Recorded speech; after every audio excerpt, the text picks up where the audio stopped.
right, yeah. Hey everyone, I'm Parmine. I'm also a Behavioral Consultation Model clinician, and I'm here to provide some tips for you today. Hi everyone, I am Samantha Houston-Crook, and I am also a Behavioral Consultation Model clinician. I'm here to talk to you guys a little bit about loneliness. So loneliness is widely considered to be an epidemic in today's society with teens.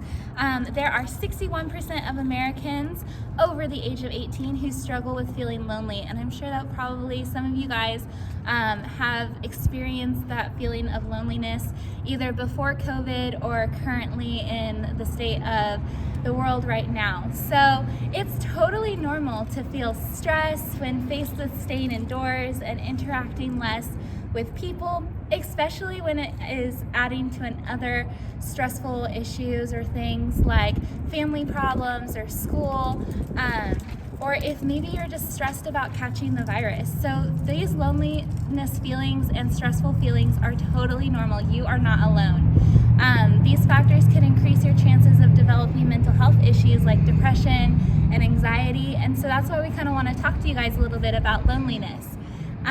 So while social distancing refers to avoiding large gatherings of people, staying a certain distance from others, such as 6 feet, while in public, or not going out of the house for anything other than essentials, it can start to feel a little bit like cabin fever. So one of the ways that I want you to kind of learn or gain some skills to get over this period of isolation is with some of these tips. Okay, so one of the tips that I want to give you guys is to keep a schedule. If you watched our video last month, then you saw that keeping a schedule is extremely important to keeping that stress at bay. Even if you are isolated at home, try to keep a regular schedule as much as possible. While loneliness can feel like it will never end, try to make these days feel as normal as possible. Another thing that you can do is to stay informed. While you do not want to feed the anxiety and fear through constant updates of the state of the virus or the state of the county, keeping up to date on the latest advice and health information is extremely vital, and it will help you to not feel as lonely or anxious or depressed. Another thing that we talked about in the last video is to stay active. It's really good to stay active. You can have active groups such as running or walking as long as you stay socially distant from one another or with people of your own household. Doing something meaningful. Another contributing factor to feelings of loneliness can be the loss of sense of meaning. Only you know what can create meaning in your life.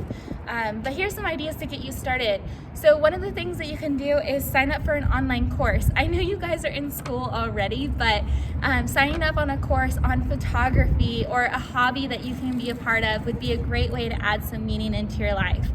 One of the things I thought was really fun and I did while I was social distancing was creating a family tree.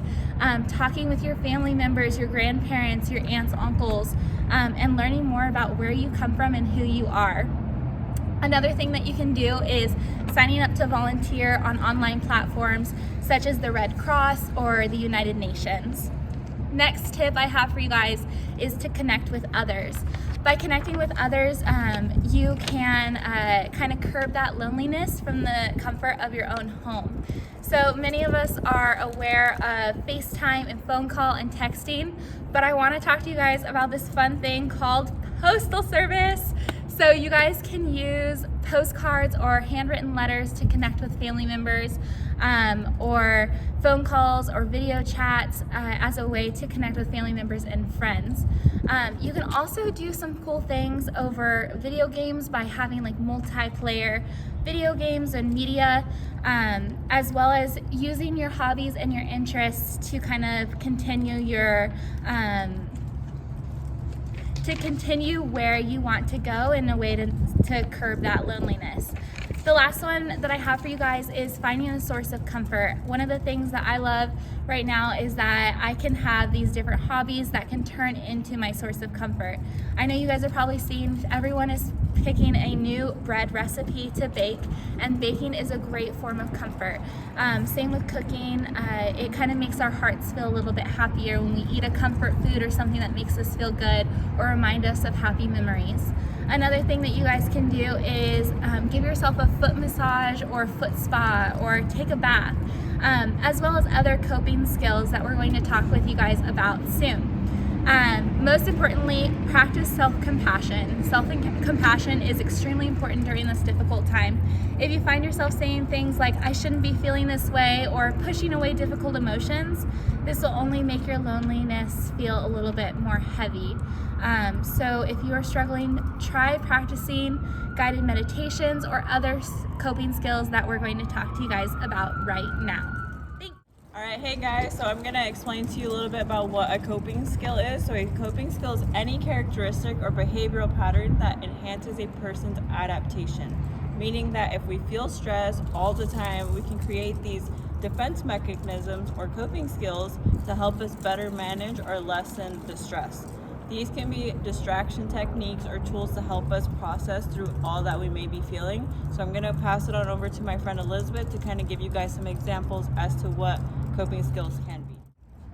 So hey everyone, so yes, I am going to talk to you about different coping skills you guys could utilize at home, kind of wherever you are. And as Sam talked about at the beginning, it is really easy to get lonely during this time.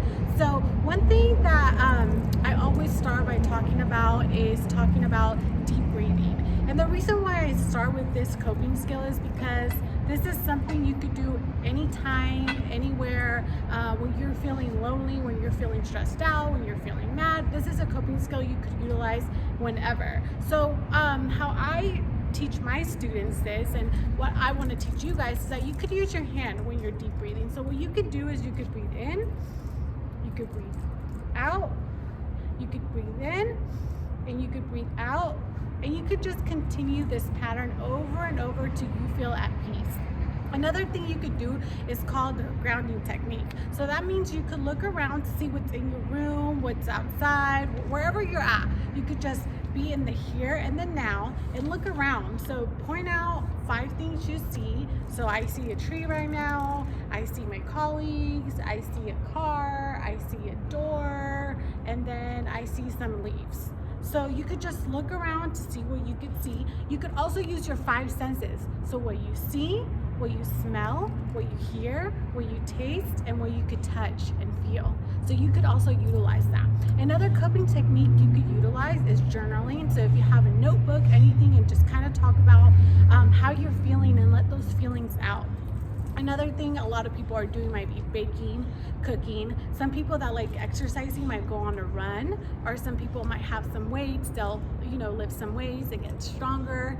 A lot of people also like listening to music, journaling, like I mentioned, but some people also like drawing and coloring. So there's so many different things you could do. With that being said, coping skills look so different for everybody. So what might work for me might not work for you. So try different ones until you find out what works for you. So if you need extra counseling services, I know this is a very hard time for all of us. So please reach out to your teachers, your admin. You usually have what's called a student assistance specialist at your school. You also might have a behavioral consultation model clinician, or you might have a clinician. But there's so many services that are available for you. Or you could call 209-526-1476, which is Center for Human Services number.